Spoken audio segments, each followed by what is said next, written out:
तिथि भी बताई गई, इनको आमंत्रण भी दिया गया, भगवान रामलला की प्राण प्रतिष्ठा हो गई, लेकिन ये लोग राम मंदिर के कार्यक्रम में भी सम्मिलित नहीं हुए। भाइयों बहनों, इनके मन में नहीं था कि कभी राम मंदिर बने। ये सपना भी हमारा मोदी जी के नेतृत्व में साकार हुआ, ये भी मोदी जी की गारंटी का परिणाम है। आज आदरणीय मोदी जी के नेतृत्व में उत्तराखंड के अंदर भी बहुत सारे ऐतिहासिक काम हम कर रहे हैं। भाइयों बहनों, बहुत सारे हमने निर्णय लिए। मैं आज यहाँ पहुंचा तो मैं अपनी बहनों को देखकर और उनकी पोशाक देखकर मैं बहुत देर के लिए यही सोच रहा हूँ कि कहीं मैं उत्तराखंड में तो नहीं हूँ। सही में मैं अभिभूत हूँ आप सबको देखकर। कुछ लोगों की मैं टोपियां भी देख रहा हूँ, जो टोपी माननीय प्रधानमंत्री जी ने 26 जनवरी 2022 को लाल किले की प्राचीर पर उन्होंने धारण की थी। आज ये टोपी भी विश्व विख्यात हो गई है। मैं इंग्लैंड में गया, मैं दुबई में गया, अबू धाबी गया, अनेक स्थानों पर और भारत के भी जितने स्थानों पर मैं जाता हूँ, हमको हमारी बहनें, हमारी मातृशक्ति जहाँ पिछोड़ा के साथ अपनी संस्कृति को धारण किए हुए सामने आती हैं, वहीं हमारे भाई और बहन हमारे टोपी धारण करके आते हैं, ब्रह्म कमल वाली। तो सच बताऊं तो वो ऊर्जा को बढ़ाने वाला होता है। लगातार आप सबसे हमें भी प्रोत्साहन मिलता है। मैं बताना चाहता हूं कि तुष्टीकरण और वोट बैंक की राजनीति के कारण जो हमारे राज्य के अंदर भी, देवभूमि के अंदर बहुत सारे काम जो नहीं हो रहे थे, उनको हमने धरातल पर उतारा है। कुछ कठोर निर्णय लिए हैं। अभी असीम जी बता रहे थे, हर एक उत्तराखंड और उत्तराखंड राज्य को ये गौरव प्राप्त हो गया। देश की आजादी के बाद उत्तराखंड पूरे देश का पहला राज्य हो गया जहां समान नागरिक संहिता का विधेयक बन चुका है। भाइयों बहनों, और ये पूरे देशवासियों का संकल्प था।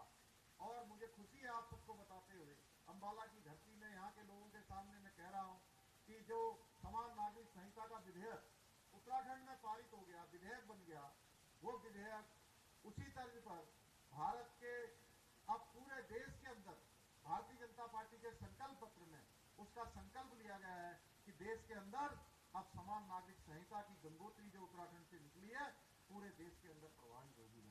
पूरा देश उससे लाभान्वित होगा। हमने नकल विरोधी कानून उत्तराखंड के अंदर लागू किया। आप सबको पता होगा, वहां पर भर्तियों में जिस प्रकार के घपले होते थे, घोटाले होते थे, उन सबको वहां पर आज पूरी तरह से रोक लग गई है। गरीब माता पिता के बेटे और बेटियों को हर एक स्तर पर आज चयन का अवसर मिल रहा है। उनका मनोबल बढ़ा है। योग्यता, प्रतिभा और क्षमता का आज आकलन ठीक प्रकार से हो रहा है, न्याय ठीक प्रकार से हो रहा है। धर्मांतरण कानून हो, दंगा रोधी कानून हो, या लैंड जिहाद के खिलाफ, अतिक्रमण के खिलाफ कार्रवाई हो, जो देवभूमि के मूल स्वरूप को खराब करता था। भाइयों बहनों, 5000 एकड़ से भी ज्यादा जमीन हमने दंगाइयों से, उन कब्जा करने वालों से, अतिक्रमणकारियों से मुक्त करवाया है। कहीं पर लाल चादर, कहीं पर पीली चादर, कहीं पर नीली चादर, इस प्रकार का कृत्य वहां पर किया जा रहा था और लैंड जिहाद बड़े पैमाने पर हो रहा था। भाइयों बहनों, हमने उस लैंड जिहाद को पूरी तरह से वहां रोकने का काम किया है। यह अभियान अभी हमारा रुकने वाला नहीं है। यह अभियान आगे निकट भविष्य में भी चलने वाला है। दंगा वहां पर नहीं होगा। अभी एक दंगा करने का कुछ प्रयास वहां पर कुछ लोगों ने किया था, कुछ उपद्रव करने का काम किया, आगजनी करने का काम किया, तोड़फोड़ की, पुलिस और प्रशासन के साथ मारपीट की थी। आपने देखा होगा उनके साथ पुलिस के लोगों ने या कानून ने जिस प्रकार से काम किया, उनकी जहां जगह होनी चाहिए उनको उनकी जगह पर भेजने का काम उत्तराखंड के अंदर हुआ है। भाइयों बहनों, और दंगाइयों से एक एक पाई की वसूली का प्रावधान भी हमने एक्ट लाकर सुनिश्चित कर दिया है। अब कोई दंगा करेगा, कोई वहां पर उपद्रव करेगा, सरकारी संपत्ति या निजी संपत्ति को नुकसान पहुंचाएगा, तो उस संपत्ति के नुकसान की भरपाई, एक एक पाई की भरपाई उसी दंगाई से वसूल की जाएगी जो दंगा करेगा। भाइयों बहनों, ऐसे अनेक काम, मातृशक्ति के लिए 30% का आरक्षण हो, अभी इन्वेस्टमेंट समिट का आयोजन हो, अनेक कामों को हमने किया है। 4 धाम यात्रा आज चल रही है। आज 4 धाम यात्रा इतनी ज्यादा हो गई है कि पिछले सालों की तुलना में 70%, 80% और 90% ज्यादा तीर्थयात्री श्रद्धालु पिछले 4 दिनों में उत्तराखंड पहुंच गए हैं। भाइयों बहनों, हम तो ये लगातार लोगों से अपील कर रहे हैं कि 4 धाम यात्रा में आइए जरूर, और जो भी आ जाएगा उसको हम धामों के दर्शन करवाने से रोकने वाले नहीं हैं। लेकिन आप सबको परेशानी न हो, मैं आपके माध्यम से यहाँ से भी कह रहा हूँ, लगातार अपील कर रहा हूँ कि अपनी रजिस्ट्रेशन, अपनी बुकिंग या मौसम की जानकारी करने के बाद यात्रा करें, क्योंकि मैं मुख्य सेवक होने के नाते मेरे मन में है कि हम सबका आतिथ्य करना चाहते हैं, किसी को कोई परेशानी न हो। यह भी हमारे प्रधानमंत्री मोदी जी के कारण ही संभव हो पाया। 4 धाम ऑल वेदर रोडें बनी है, 4 धामों का विकास हुआ है। आज भारतमाला योजना हो या 4 धाम ऑल वेदर योजना हो, उसके माध्यम से उत्तराखंड के एक कोने से दूसरे कोने को जोड़ने का काम हुआ है। सड़कों की स्थिति बेहतर हुई है। जहां 4 धाम हमारे तेजी से विकास की ओर आगे बढ़े हैं, उसी तर्ज पर आज मानसखंड की योजना भी तेजी से आगे बढ़ रही है, जहां प्रधानमंत्री जी के हृदय में उत्तराखंड बसता है भाइयों बहनों। और जैसे 4 धाम आगे बढ़े हैं, उसी प्रकार से इस बार उन्होंने आदि कैलाश की यात्रा, जो कि 18,000 फुट की ऊंचाई पर है, वहां जाने वाले वो देश के पहले प्रधानमंत्री हैं मोदी जी, जो 18,000 फुट की ऊंचाई पर जाकर पूरे देश दुनिया को आदि कैलाश का स्मरण करवाने का काम, उस ओर ध्यान दिलाने का काम उन्होंने किया है। भाइयों बहनों, आज एक तरफ संस्कृति और विरासत के सम्मान के साथ विकसित भारत के संकल्प वाली भाजपा है, मोदी जी हैं, तो वहीं दूसरी तरफ जो गठबंधन के लोग हैं, कांग्रेस पार्टी के लोग हैं, आप पार्टी के लोग हैं, तुष्टीकरण, भ्रष्टाचार व परिवारवाद की जनक ये मुगलिया गैंग है। भाइयों बहनों, ये मुगलिया गैंग में इसलिए कह रहा हूं कि अभी जब भारतीय जनता पार्टी का देश के लिए संकल्प पत्र प्रस्तुत हुआ, उसमें समान नागरिक संहिता का संकल्प लिया गया, और जब कांग्रेस का घोषणा पत्र आता है तो उसमें पर्सनल लॉ लागू करने की बात हुई है। भाइयों बहनों, शरिया कानून लागू करने की बात हुई है। इसलिए देशवासियों को तय करना है कि अब ये देश समान नागरिक संहिता से चलेगा कि ये देश शरिया कानून से चलेगा। भाइयों बहनों, कांग्रेस और घमंडिया गैंग झूठ और भ्रम फैलाकर आज देश की एकता, अखंडता और शांति को भंग करने में लगे हैं। ये लोग राष्ट्रहित के मुद्दे से लेकर जनहित के फैसलों पर जनता में झूठ परोसने का काम कर रहे हैं, लगातार भ्रम फैलाने का काम कर रहे हैं। देश के संवैधानिक पद व संस्था हो, इनको अब किसी पर विश्वास नहीं है। ये सेना से अंबाला, ये सेना का एक बहुत बड़ा केंद्र है, एक बड़ा बेस है। मैं यहां से कह सकता हूं कि ये लोग अब सेना से सर्जिकल स्ट्राइक का भी सबूत मांगते हैं। भाइयों बहनों, ये सुप्रीम कोर्ट के फैसलों पर सवाल उठाते हैं। इन लोगों ने देश की जांच एजेंसी हो, चुनाव आयोग हो, राष्ट्रपति हो, उपराष्ट्रपति हो, सबकी जो भी संवैधानिक पदों पर है, सबकी गरिमा को तार तार करने का काम किया है।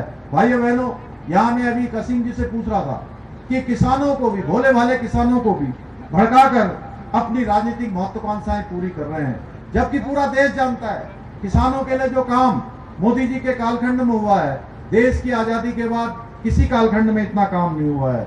ये लोग न तो देश का सम्मान करते हैं, न धर्म का सम्मान करते हैं। भाइयों बहनों, ये कांग्रेस और घमंडिया गैंग, इन्होंने भगवान श्री राम और सनातन धर्म का भी अपमान करने में कोई कसर नहीं छोड़ी है, कोई कमी नहीं छोड़ी है।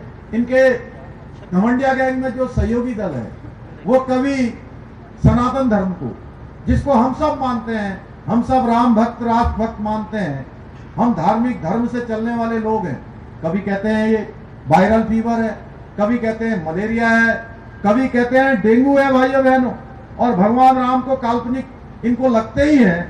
अयोध्या में राम मंदिर भी इनको बेकार नजर आता है।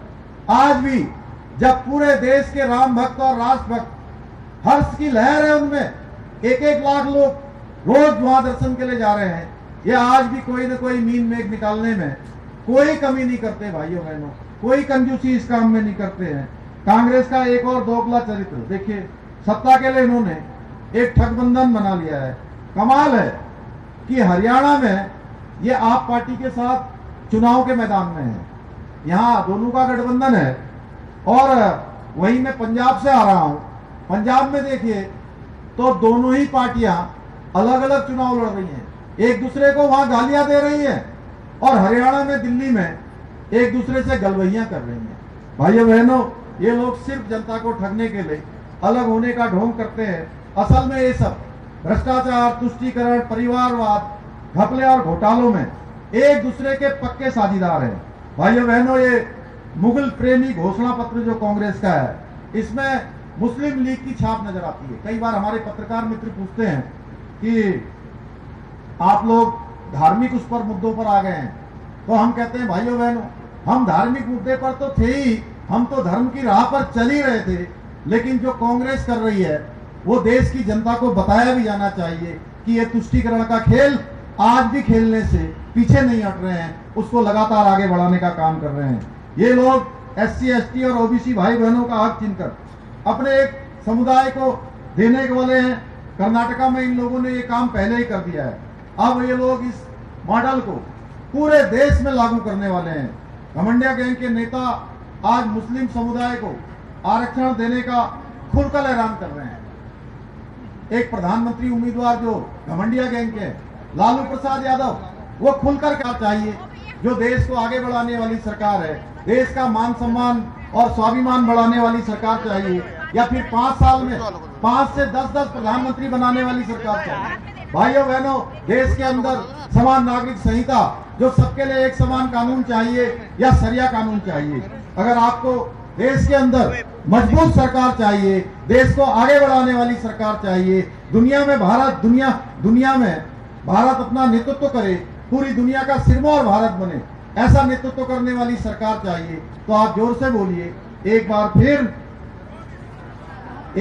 फिर मेरा अंबाला लोकसभा के सभी सम्मानित मतदाताओं से निवेदन है, विकसित भारत के लिए, मजबूत नेतृत्व के लिए, भ्रष्टाचार के अंत के लिए और सनातन धर्म के सम्मान के लिए भाजपा को चुनना है, मोदी जी को चुनना है, कमल को चुनना है।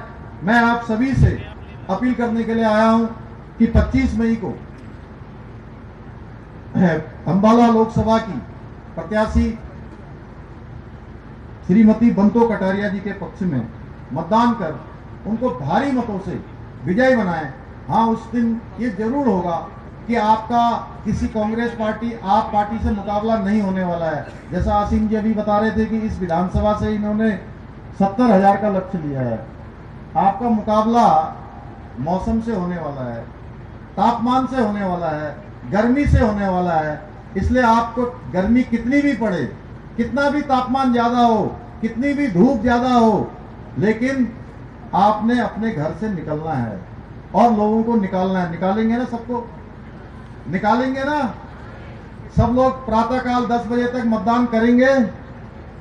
पहले मतदान फिर जलपान। यही निवेदन करता हुआ कि आप सब लोग सशक्त, समृद्ध और विकसित भारत के लिए अपना योगदान देंगे और इस लोकतंत्र के महायज्ञ में अपनी आहुति देकर हमारे प्रधानमंत्री मोदी जी को तीसरी बार देश का प्रधानमंत्री बनाएंगे। इसी आशा और विश्वास के साथ मैं अपनी बात समाप्त